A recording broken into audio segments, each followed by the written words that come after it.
Bill O'Reilly here. Welcome to the No Spin News, Tuesday, August 2nd, 2022. Stand up for your country. It was a madhouse here today. I got an urchin going to Ireland to play lacrosse. Oh, my God. Just to get that organized, the equipment and everything. And then Pelosi's in Taiwan, and they're waxing terror leaders.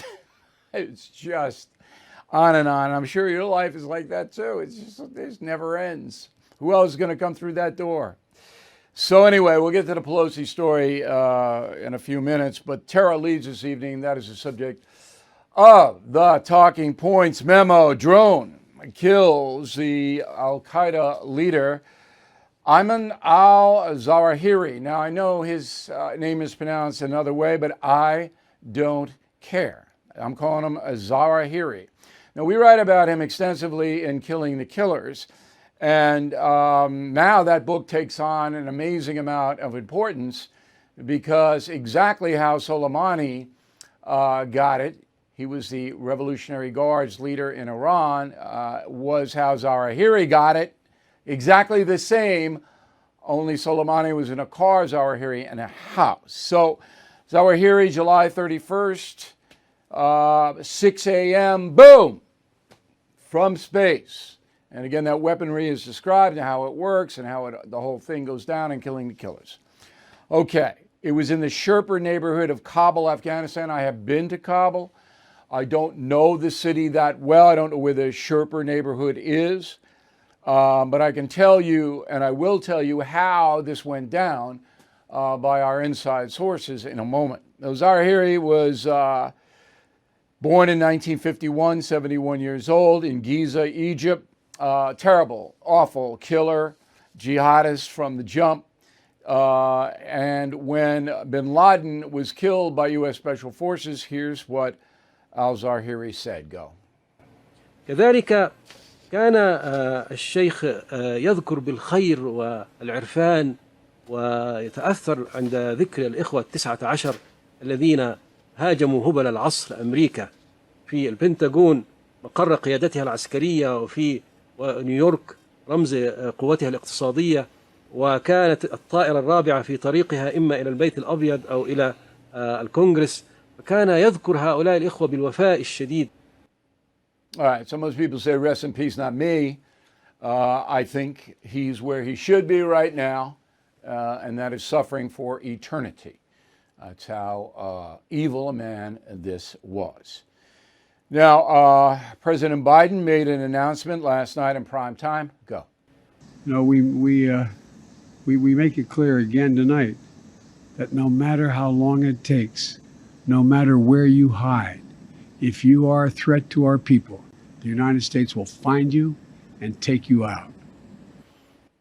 Good. And this is, the timing is ironic because we did a big special last week, Defending America, for BillO'Reilly.com premium members, and we got into all of this, and then 4 days later, Zawahiri gets it. So I'm going to play you just a 60-second clip from the Defending America special, and if you haven't seen it, you're a premium member. You certainly can see it anytime you want, and if you sign up for premium membership, again, you get to see it anytime you want, and it's well worth seeing. Okay, so here's a bit of Defending America. Go. On the foreign terrorism front, we're pretty well protected, even under Joe Biden, who doesn't know much about this at all.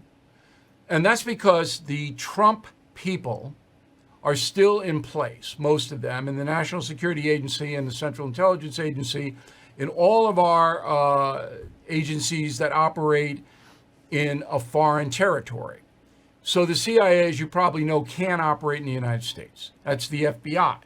So once a terrorist gets here, the FBI takes it over from the CIA. But overseas, the CIA and the National Security Agency, NSA, based in Maryland, they have the surveillance responsibilities. Surveillance responsibilities are very, very important. And the United States surveillance is the best that's ever existed anywhere in this world because of our space weaponry and surveillance apparatus up there. And again, in Killing the Killers, I bring you through all of this. Okay, so how did they get Zawahiri? So in Afghanistan, I mean, you hear all of this stuff over the horizon, all of this BS, and that's what it is. It's propaganda garbage. Whenever you hear that, just turn off the TV set or whatever. And that's not what's happening here. So the Central Intelligence Agency, Mossad, which is the Israeli agency, and M16, which is the British intelligence, those three are very active in Afghanistan because that's where al-Qaeda is reconstituting. Now, when I say active, there aren't like James Bond people there. There are what they call assets. Assets are paid people, Afghans, who then supply information to the Western intelligence agencies, okay? They were very well paid. The guy who fingered al-Zawahiri in Kabul, he's a millionaire for the rest of his life, okay? Because the bounty on al-Zawahiri was, I think it was 25 million. So anyway, these assets are in Afghanistan, and they regularly provide information to the USA, Israel, and Great Britain. How do they do that? A variety of different ways they do it. If they get caught, they'll be executed by the Taliban, so it's pretty dangerous. But they're pretty substantial in Pakistan as well. All right, so we have eyes on the ground all over that. It's not over the horizon. It's nonsense. It's just garbage. I mean, I shake my head. But Americans don't know. And that's why I wrote Killing the Killers, to give you some educational foundation in how this whole thing works. Because someday you're going to want to know.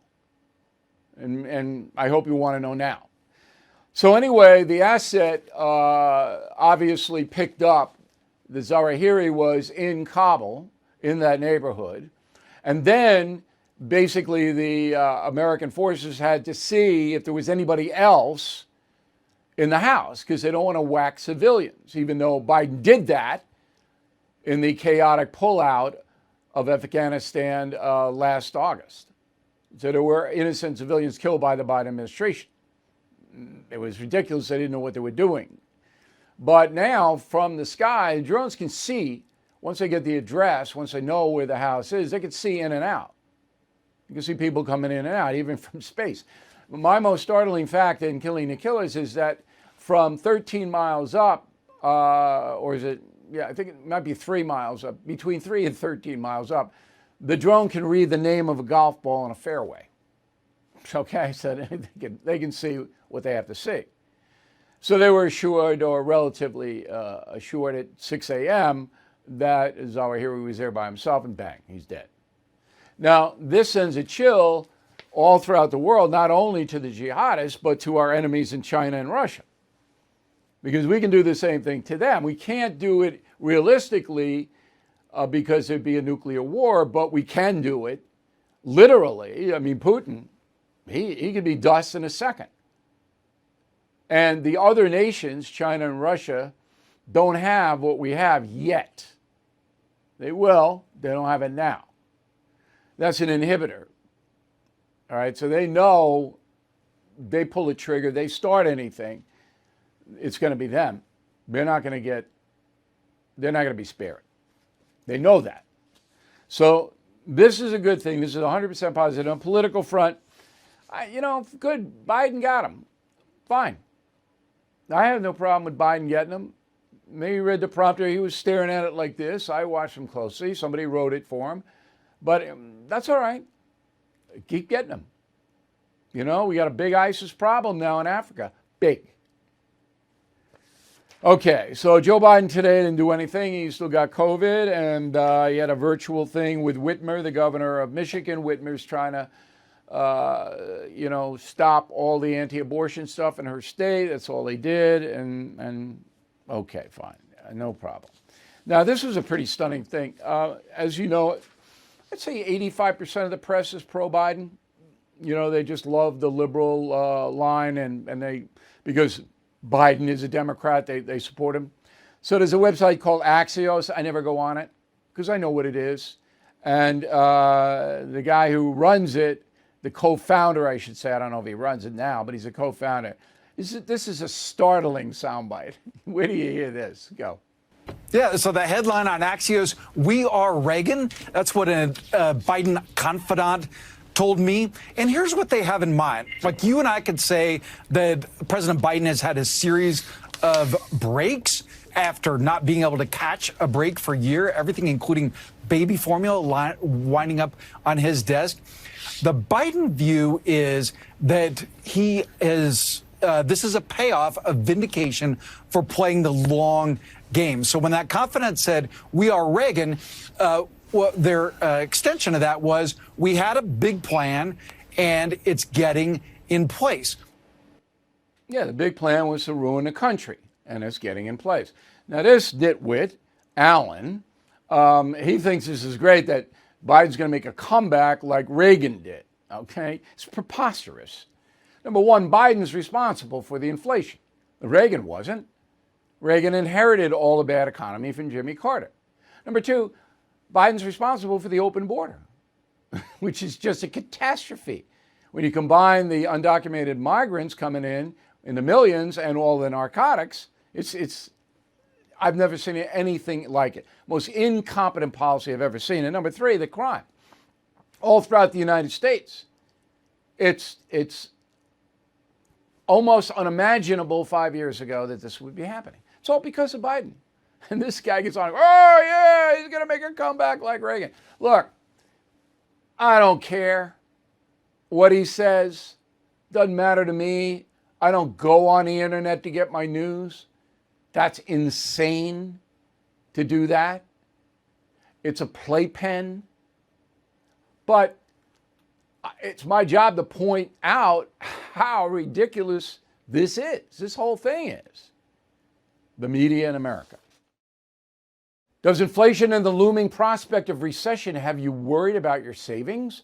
Endowments, pension funds, and the ultra-wealthy have been quietly investing in farmland for decades, and it's paying off for them. Farmland returns have averaged 11% per year for the last 30 years, even despite the dot-com crash, Great Recession, and COVID-19. When inflation goes up, so too does farmland value. Until recently, farmland investments have mostly been accessible only to institutions and elites. Acre Trader breaks this barrier. Acre Trader makes it easy to invest in thoroughly reviewed farm offerings, quickly and securely. Their team of agriculture experts does all the work while you collect passive income from your farmland investment. So put your money in a time-tested asset by visiting acretrader.com, or you can call 888-958-1470 and tell them O'Reilly sent you. That's acretrader.com. All right, Pelosi. So she goes to Taiwan. She landed tonight because they're, I don't know, what are they, 12, 14 hours ahead over there, something like that. So she lands Tuesday night in Taipei, the capital of Taiwan. I have been there. I would never go back. I'll explain that some other time. Anyway, why she's there, I don't quite know. No one knows. So we called to Pelosi's office. And Pelosi says, well, we're over there to discuss trade and other stuff. Shared interests. Whenever you hear that, you know it's BS. Including advancing a free and open Indo-Pacific region. I don't know. We have business with Taiwan, all right? We buy high-tech stuff, software from them. They make stuff, chips and things like that. I understand. But there's no reason for her to go there. She's also, where else is she going? She's going to Singapore, Malaysia, South Korea, Japan. All right. You know, she's got 5 other Democratic congressmen with her. No Republicans would go. Is it smart to go to Taiwan? No, not particularly smart. Not going to get anything done. But once it was announced and then Beijing threatened the USA, then every American got to go, okay, it's not smart, but don't pull out. Because if you pull out, we look weak. We look like we're caving to the Chinese threats, right? So you can't pull out once it was announced Pelosi was going. Can't. You just can't. All right? So Americans should understand that. But Biden, who's scared, his spokesperson says this. Go. We have said, we have repeatedly said, that we oppose any unilateral changes to the status quo from either side. We have said that we do not support Taiwan independence, and we have said that we expect cross-strait differences to be resolved by peaceful means. All right. You know, that's fine. We don't need to spit in the eye of Xi and the communists in Beijing. We can say, all right, look, solve your problems peacefully. Don't invade and start a war. But that statement shows weakness. Although I understand Biden needed to send a signal to Xi that we're not going to get behind Taiwan independence. We're not going to support that they're a separate country, which they are. They have a capitalistic system there, and they don't oppress people like the totalitarian communists do in Beijing. All right, so complicated world. Come to us and we'll tell you what's going on. So let's go to the oil gouge. So Biden is yelling at the oil companies for making obscene profits because of the jump in the price of oil. Well, Biden's right, okay? With a caveat. Let's show this is second quarter profits, just second quarter profits. ExxonMobil, almost $18 billion in the second quarter alone. Chevron, almost $12 billion. Shell, almost $12 billion. Just in a quarter. That's their profit. It's unbelievable. All right, to put it into perspective, this is in 2019.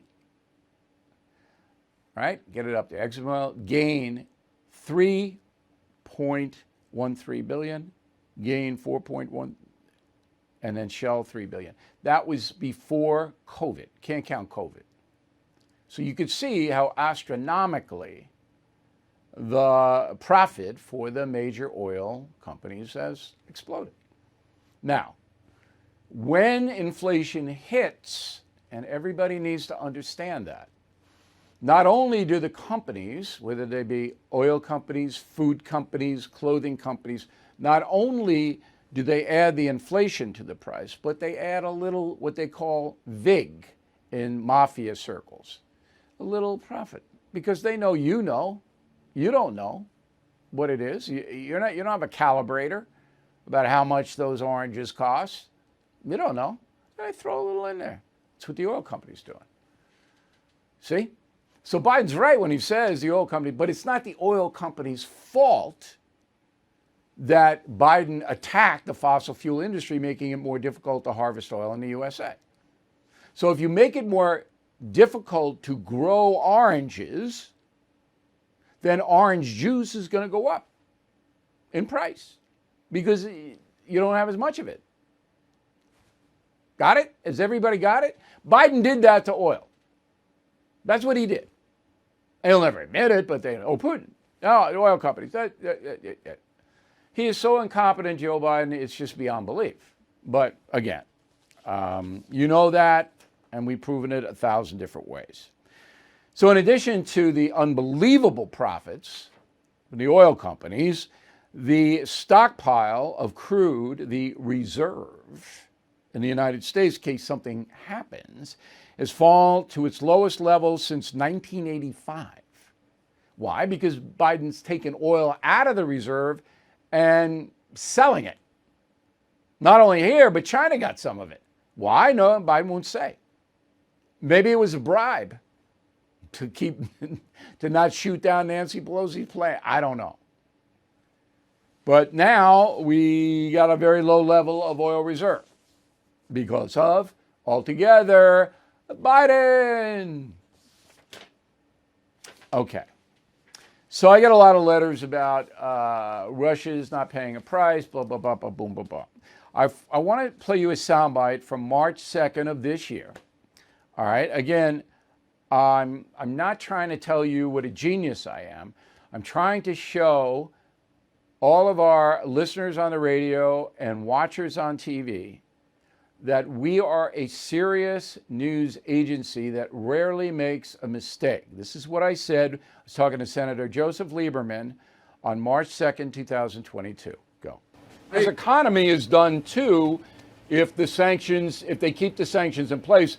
You can crush him. The Russian people are going to suffer grievously in the next few months. And they may overthrow this man, which is, I think, the hope of the West. Obviously talking about Putin. Well, now a Yale study Yale, big Yale. All right, says the Russian economy is in deep trouble. Quote, Russian imports have largely collapsed and the country faces stark challenges securing crucial inputs, parts, and technology from hesitant trade partners, leading to widespread supply shortages within its domestic economy, unquote. Russia has lost 40% of its gross domestic product since the sanctions, 40%. Now, can Putin last? Will the Russian people rise up and overthrow him? They're all suffering because of the sanctions. And that's the truth. Now, I know other commentators, particularly conservative commentators, said, oh, no, these sanctions aren't working. It's not true. They are working. But Putin has a very, very powerful secret police. You say one word against Putin, you write one word against Putin, he'll kill you. Or at the very least, send you to a gulag.